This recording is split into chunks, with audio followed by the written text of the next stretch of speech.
నా friend literally చెప్పిన she spend like 4 years reservation based job తనకి ఏది రాలేదు and she achieve like literally 1-2% లో పోయినా ఉన్నాయి. వేరే సైడ్ చూసుకుంటే తనకు అచీవ్ చేసిన హాఫ్ స్కోర్ కానీ 60% స్కోర్ లో caste or reservation category base చేసుకుని ఒకరికి మళ్ళీ వచ్చింది opportunity. Fell little here and there a point of view. So నా గ్రూప్ ప్రకారం but at broader perspective first ఒక క్వశ్చన్ అడుగుతా. రిజర్వేషన్స్ గురించి రిజర్వేషన్స్ ఎందుకు వచ్చినాయి?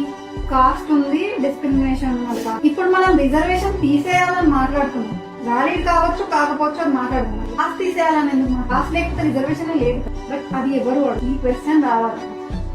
ఎందుకంటే ఇంకా కాస్ట్ వల్ల వచ్చే ప్రివిలేజెస్ ఉన్నాయి కాబట్టి అటు సింపుల్.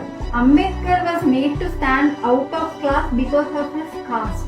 నీ బర్త్ వల్ల నేను బయట నిలబడితే నీ బ్రెయిన్ లో అది ఎంతసేపు ఉంటది? ఇప్పటికి షెడ్యూల్ కాస్ట్ నుండి పెళ్లిలో గుర్రం ఎక్కితే చంపేసిన కేసెస్ ఉన్నాయి. కమ్యూనిటీ వెల్ నుండి వాటర్ తాగితే చంపేసిన కేసెస్ ఉన్నాయి. Reservations are not just about economic inequality. Economic inequality అనేది ఒక పార్ట్ సోషల్ ఈక్వాలిటీ రావడానికి. కాస్ట్ లేకపోతే అసలు నీకు రిజర్వేషన్ ఉండదు, ఏమీ ఉండదు.